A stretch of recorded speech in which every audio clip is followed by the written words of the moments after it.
took the old top cover off. Obviously, you might all have different sizes and that.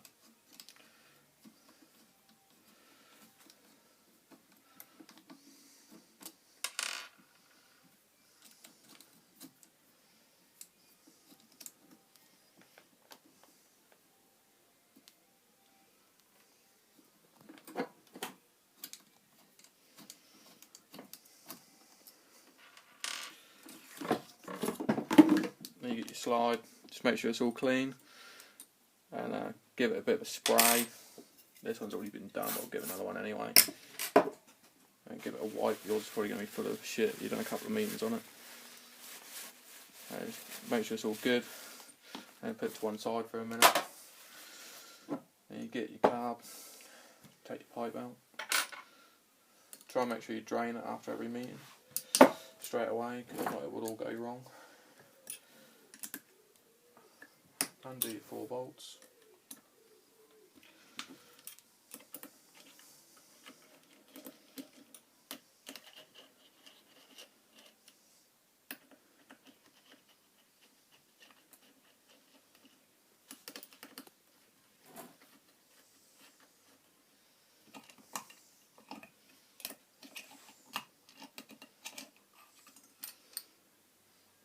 Now you get to the good stuff. And take your float out. And take your little pin out at the bottom there. Make sure that's all lubricated and all nice. Obviously this one's alright. And then give that a good clean out. Give it a good wipe over. Take your jet out. Make sure your jet's all clear. And then put it back together again. Get some WD-40 mech oil. GT85, anything like that,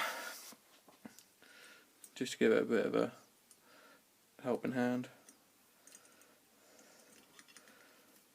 Slide it back in, put your pin back in, make sure it's nice and free when you get it back in.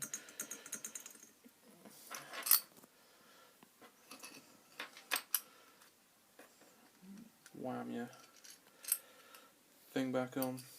Float bowl, just make sure that your gasket's the right way around, because there is an extra little hole there. And the gaskets will go both ways, but just make sure you got the hole in the correct place. You don't want to be bunging that up.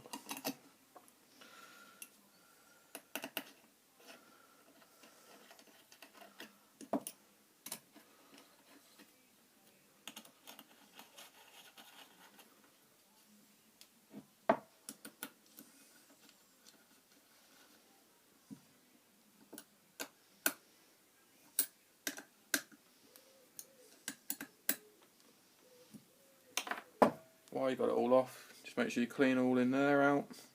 Get some brake cleaner again, just squares it all out, just make sure everything all inside is nice and clean. And then you can even get like a toothbrush in there or something, just to get it all out. It can't get full of crud. These side plates, again they're all got different screws, but just get what you need.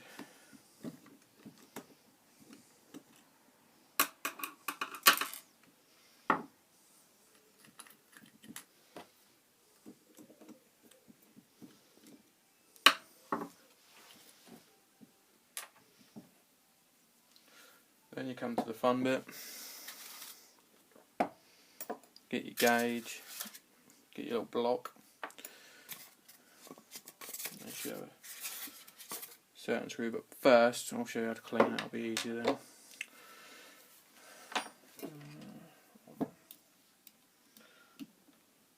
Take the screw out of there.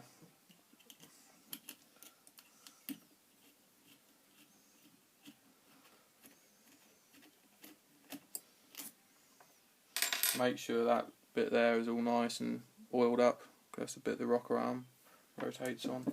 And when you knock this bit out, just be careful, there will be a spring that can sometimes fly out. It can be a bit fiddly to get out sometimes. Then here's your little plunger and spring. That can get stuck in that hole up there. Put it in there. And just make sure it's nice and free when you get it in there, so it'll bounce up and down. but that can get stuck in. Ryan's had it a few times where C's solid. Just keep playing with it. That should come out. But just make sure everything's all free on it. Just make sure you got the spring and that. And sometimes you need to clean these up with a bit of emery, just to make sure they're nice. We could also run through the prices, as you don't know what the Blixt carbs cost. They're about 50 quid. The springs are about 6. These bits here are 119 plus VAT.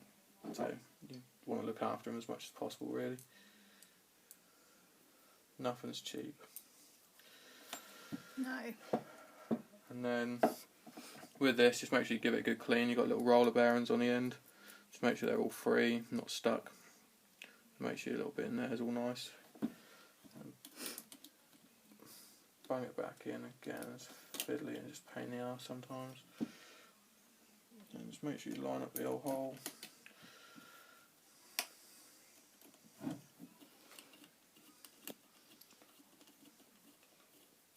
Screw it back down. Make sure it's all nice and free in there. Then get your slide. Put it back in. Make sure it goes the right way. I normally get this wrong.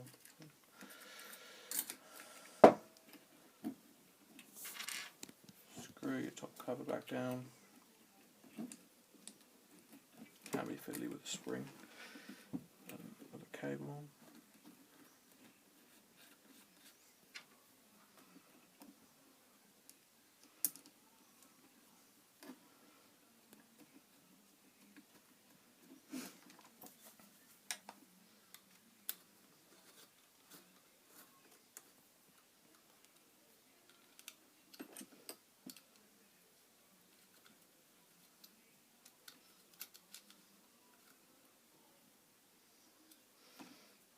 Make sure the nip does nice and tight.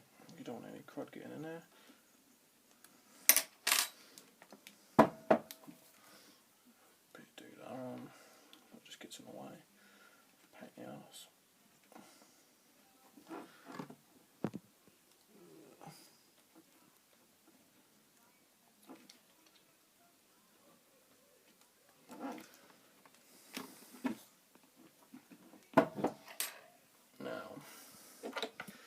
On the old gauge, everyone's different with setups. I've set mine to 21, which is the same as Ryan, but I know Tom and Guy run theirs slightly different to me and Ryan, but we've never had a problem with the arms set at this. Ryan's bikes always run alright. That's what I normally try and go off.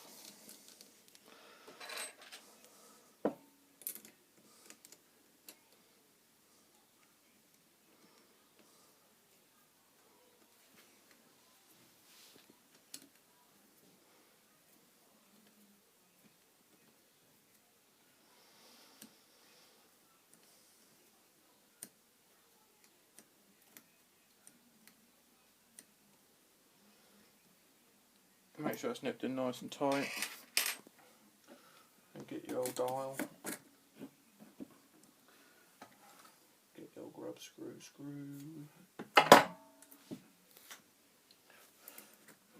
Sometimes these are a bit stiff if they're a new one or whatever. Try and get it set up in a nice medium place, and try and make sure your little arm there is free, just so you can keep resetting. Nip it up, because you get loads of different readings. And then twist your gauge around to 0, and then press down on it and see where you're at. Mine's bob on 21, and then pull it a couple of times, just make sure it's bang on again, put it down, 21. To adjust it, you get a little Allen key. There's a little hole on your block there. There's a little grub screw. When you adjust to get to whatever reading you want to get to, that will move around on the dial, and then just blip your throttle a couple of times just to make sure it's all settled in, and just recheck it a couple of times. And yeah, that's pretty much it. It's not too bad. Bit fiddly at times. You won't want to do it in a rush. But you got a little adjuster in here, a little grub screw, and just get on in there. Yeah, give it a go and see. Any questions? Bring us a message.